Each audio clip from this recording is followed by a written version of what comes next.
It's Thomas the Tank Engine Week at the Mid-Hants Railway, and Thomas has decided to race the bigger engines out of the station. First it was Henry. Then he tried to beat the two-faced Diesel past the engine shed, and he was also lying in wait when Douglas the Black Engine appeared. The Fat Controller knows exactly what's going on. Thomas thinks he can beat him up past the yard there. And he normally does, but he's only got a few trucks. We let him do it because it keeps Thomas happy, because he's a really useful engine. It's neck and neck with the Diesel shunter through the station. There's no doubt whose side the children are on. They don't like Thomas disappearing into the distance, though. They want him back. Come back, Thomas! And Diesel! Come back, Thomas! Thomas is so popular that two events like this generate nearly half the railway's entire annual income. The little blue engine, brilliantly revived by Britt Allcroft, is in turn helping to save real engines for future generations.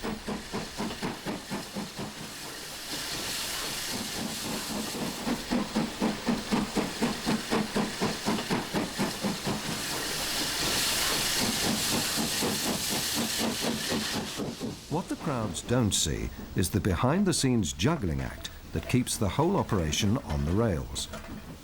An army of volunteers is on duty. They're free. The coal isn't.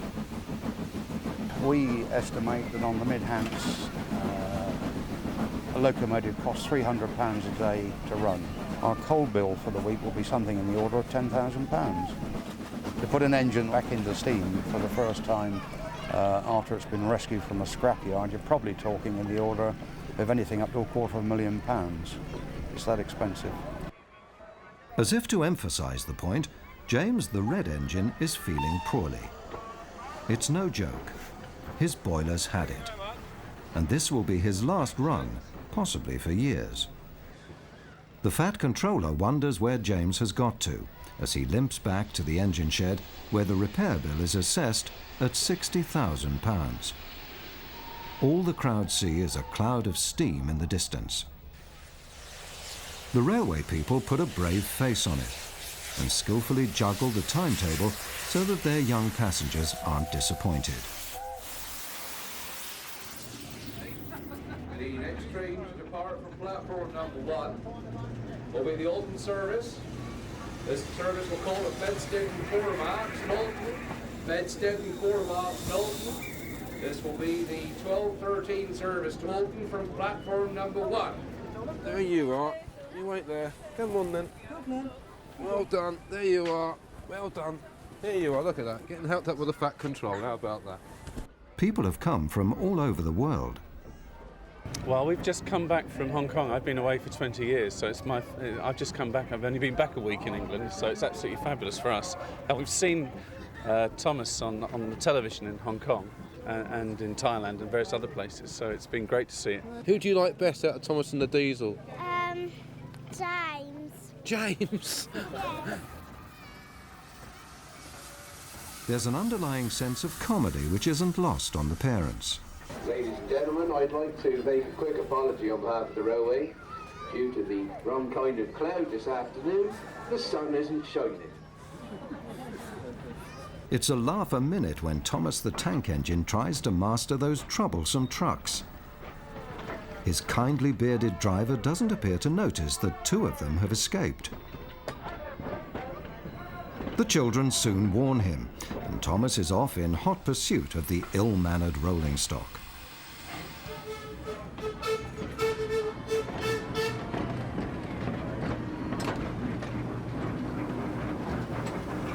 The men in the cab don't look too concerned, really, and the trucks are soon rescued. But then Thomas the Tank Engine has rescued more than a few wagons on the Watercress line. You could say that he helped to rescue the entire railway. To most railways that run Thomas the Tank Engine events, it is the major source of income in any one operating year. Here on the Mid-Hants we run two, and those two events, providing the weather is kind of course, would pull in something like 40 to 45,000 people, mums, dads, children, grandparents, and the gross take for the two events equating to something like 40 to 50% of the railway's income for the year. So it's literally true that little children who bring their mums and dads to see Thomas are helping to save a chapter of transport history for the nation. Now there's one more engine waiting for a helping hand, and railway staff aren't sure when James will be back. It'll be Thomas who helps pay for that new boiler, which makes him a very useful little engine indeed. Though there are some even smaller engines whose pulling power is out of all proportion to their size.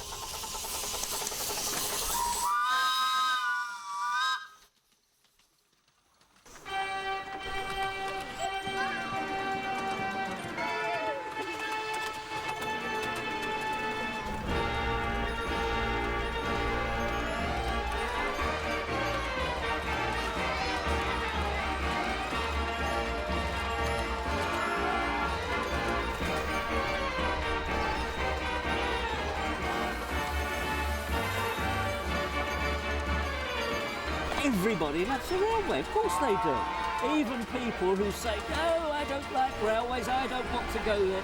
It's just because they don't want to be seen to be going there. Everybody likes a railway.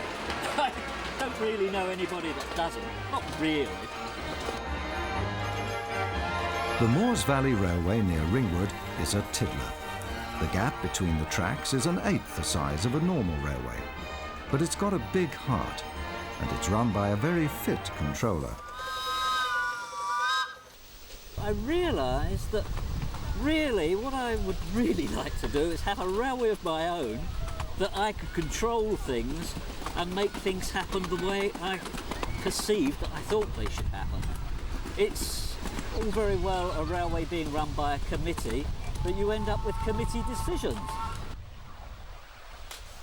Jim Haylock was longing to build a real railway that looked like child's play, but was actually a masterpiece of engineering and showmanship. His granddad's home backed onto the Romney, Hythe and Dymchurch railway in Kent. Jim got the chance to build his even narrower narrow-gauge railway in partnership with the council, and it just kept growing and growing.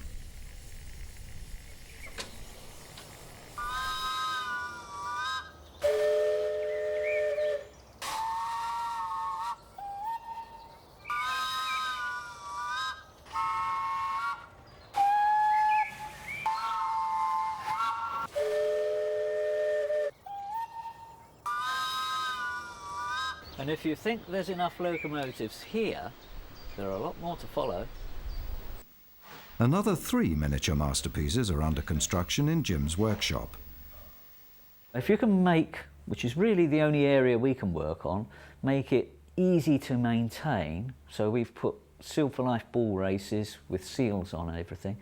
The driver's not constantly getting out, oiling it, fiddling with it, adjusting with it. All he has to do is concentrate on boiler management, which is the important thing all day long, and looking at the road ahead and checking behind, signalling everything so that you're running a safe operation and you know that the mechanical part is going to be reliable.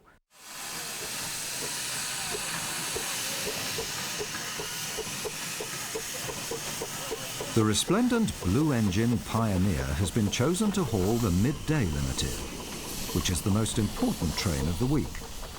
A full 2 laps of the Moors Valley Country Park, non-stop.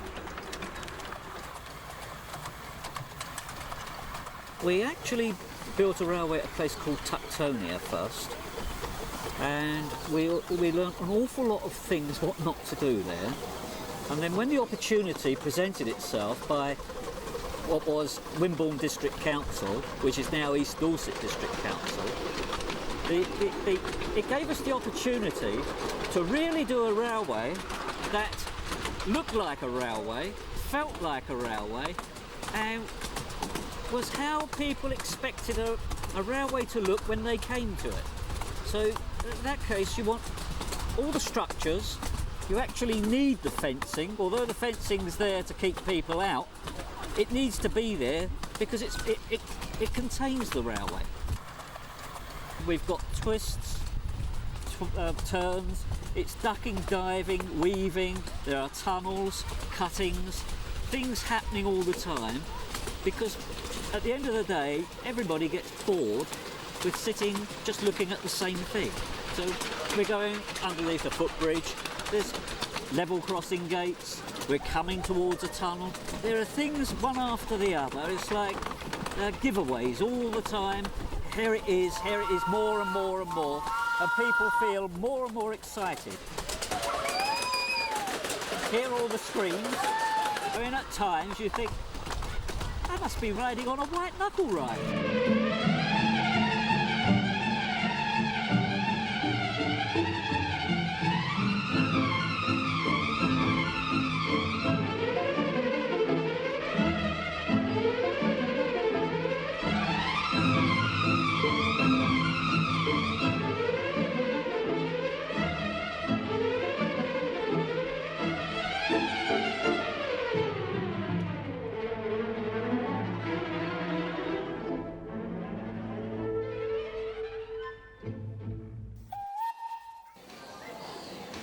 In reality, it's just a fun way of moving people a few hundred yards through a country park, and the little railway takes them to lakes and picnic areas and adventure playgrounds that they could easily walk to, but it wouldn't be such fun.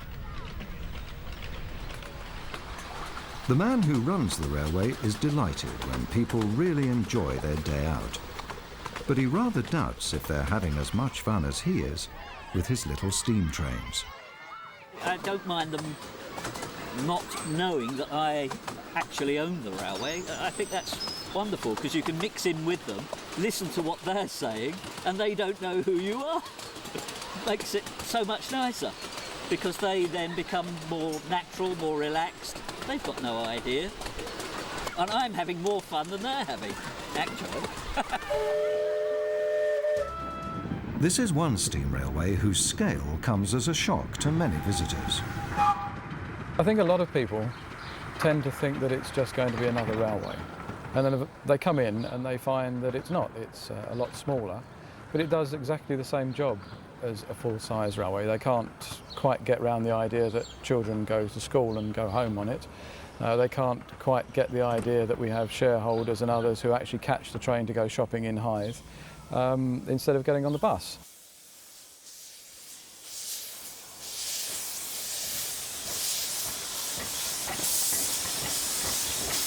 The Romney, Hythe and Dymchurch was a child of the 1920s, that age of rich man's Bentleys and biplanes.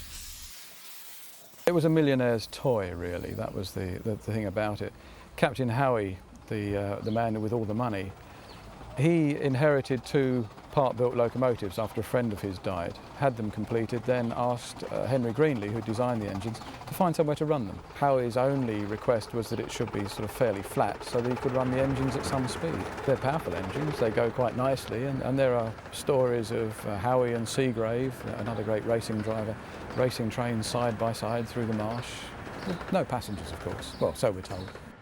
But nowadays there's no shortage of passengers, or of volunteers to drive the little trains. Like the vicar from Crowborough, who says the cab of a steam engine is a great place to think about the Sunday sermon. Like many enthusiasts, his interest goes back to childhood, to family holidays at the seaside in Kent, when the beach was the last place he wanted to go. I've always been a great fan of railways anyway, and in my own particular case, as a small boy, my mum and dad used to bring me on holiday to Dymchurch, and I was absolutely besotted with the railway. And I never ever wanted to go on the beach. I was quite happy to stand by the level crossing and watch the trains all day. So this particular railway is obviously very, very special, because I remember standing by that level crossing at Dymchurch on St Mary's Road and saying to my dad, I'm going to be an engine driver one day. Children still wait at the railway for their first sight of a passing express. Even a little steam engine at speed is unforgettable.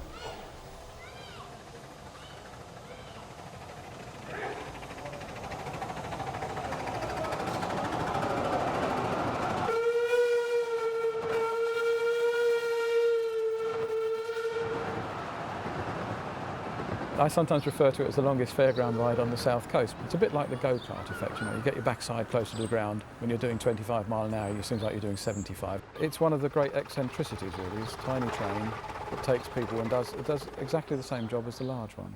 It's a quarter scale in terms of the rail width, although the locomotives are actually 1/3 scale. They're definitely not toys. They'll handle a 17 or 18 coach train, which is something in the order of 36 to 40 tonnes with no problem.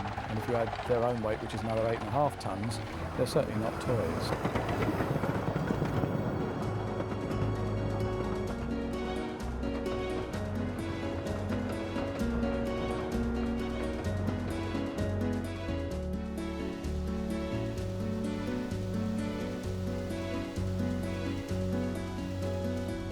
It varies from running behind houses to running over lush pasture land to running out onto the vast shingle wastes at Dymchurch. And out at Dymchurch, the track is on shingle, and shingle moves. So there's a lot of other stuff mixed in with the shingle to stop too much movement. It's surviving, that's the main thing. It's survived now for, what, over 70 years. So I think Greenlee and the original team obviously had some good ideas.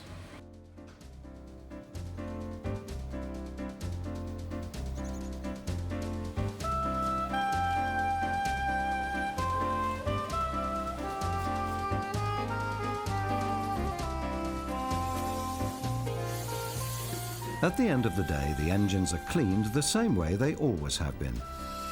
But this is one railway that never closed, even during the war. And like the thoroughbreds they are, each is covered with a blanket for the night. And the Reverend reverses reverently into the engine shed, where evensong is the soft, contented sigh of escaping steam.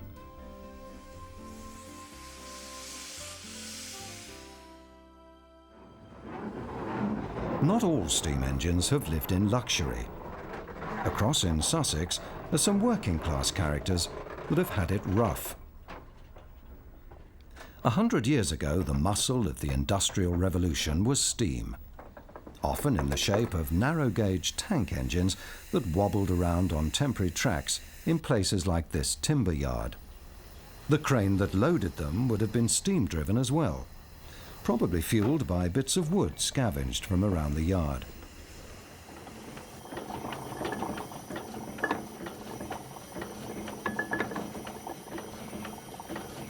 These were the wheels of industry, a dancing mess of gears and pulleys, the high-tech gizmos from an age that put the great in Britain, but is now largely forgotten. There were thousands of these ugly duckling steam engines in quarries and mines and sewage farms. The driver was lucky to get a roof over his head. Engines like this can't earn their keep hauling logs nowadays, but there is one cargo that still pays its way: people. The chalk pits at Amberley are now a working museum. These visitors have come to see Britain's best collection of narrow-gauge industrial locomotives. Peter the tank engine is on passenger duty. Outlandish diesels and electrics strut their stuff alongside the steamers.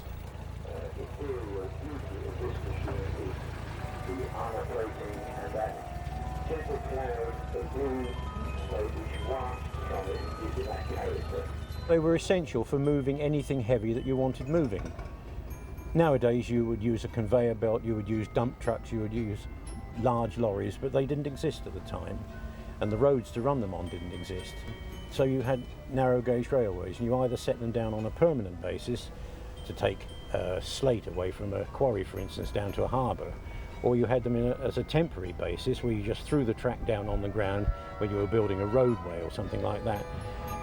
Finished the contract, and then just ripped the track up again and took it somewhere else. The steam engines were the first to go, much too labour-intensive, however well built they were, to be replaced by a generation of ugly bugs and boxes. green things on wheels that would start at the touch of a button. But they're the laughing stock of locomotion, particularly among the children who come to the museum. We've got the biggest collection of narrow gauge items in one place in the country. It's the steam engines they really want to see, for steam is loved by both young and old. Look at it. Isn't it charming? You've got to love that thing, haven't you? It's got a life of its own. It doesn't need a funny face painted on the front. It's got it itself. I mean, surely is everybody's idea of a little steam locomotive, the long chimney, the dome, the cab. I mean, that's got everything, that locomotive. Well, not quite everything. Steam couldn't compete with road transport. Trains can't take you to the street where you live. And trains can't deliver goods to your door. And you can't buy a train of your very own for £125.